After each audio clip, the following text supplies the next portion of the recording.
பண்றதுன்னு எனக்கு தெரியல. என் மனசுல இருக்கிறத அவகிட்ட பேச போனேன். யார்கிட்ட சார்? வேற யார்கிட்ட போய் நான் வந்து புலம்ப போறேன்? என் பொண்டாட்டி கிட்ட தான்டா. சாரி சார், தெரியாம கேட்டேன். அவங்களை எங்க சார் பாத்தீங்க நீங்க? ரோட்ல பார்த்து கிட்ட போய் பேசலான்னு போனேன். என்கிட்ட ஒரு வார்த்தை கூட பேசாம என்ன யாருன்னு தெரியாத மாதிரி அவளை கடுப்பா மூஞ்ச திருப்பிட்டு போயிட்டாடா.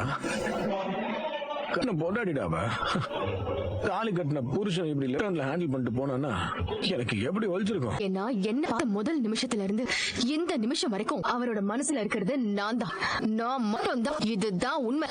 அது புரிஞ்சதாலதான் கண்மணியே அவரை உதறிட்டு போயிட்டா. ஆனா நீங்க தான் அது இன்னும் புரியாம இப்படியே இருக்கீங்க. இப்பவும் உங்களுக்காக தான் வேற வழியே இல்லாம என்ன பண்றதுன்னு புரியாம அன்பு என்ன வெறுக்கிற மாதிரி நடிச்சிட்டு இருக்காரு.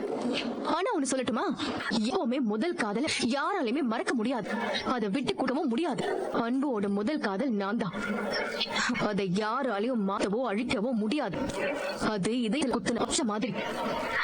உயிரும் உடலும் இருக்கிற வரைக்கும் காலத்துக்கும் அது மட்டும் தான் நிரந்தரம். என்கிட்டே சவால் விடுறீங்கல்ல. இப்ப நான் ஒண்ணு சொல்றேன், கேட்டுக்கோங்க. இதுக்கப்புறம் அன்பு நானும் தேடுறத யாராலையும் தடுக்க முடியாது. உங்க மகனை நான் கல்யாணம் பண்ணி காட்டுறேன். இந்த வீட்டுக்கு நான்